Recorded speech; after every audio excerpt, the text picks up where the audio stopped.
歡迎香港寧波同鄉會范九祥會長、范夫人同埋咁多位嘉賓今日蒞臨香港浸會大學。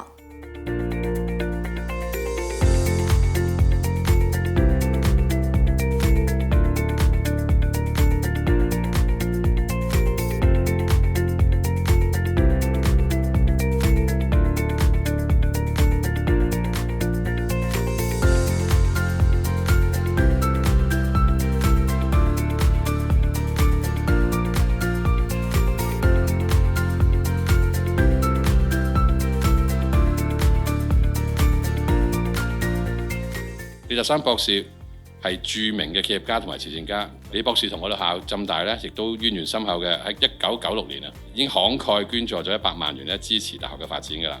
後來咧，更加支持咗學校嘅饒宗頤博學院。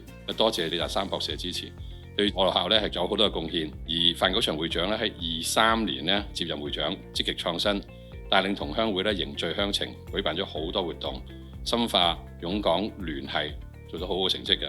好多謝全香港好多熱心嘅人士。舊年咧2024-25年咧，我哋大概派咗咧9500萬嘅獎學金，俾咗咧差唔多2000位優異嘅同學，係包括咗本科生同埋研究生。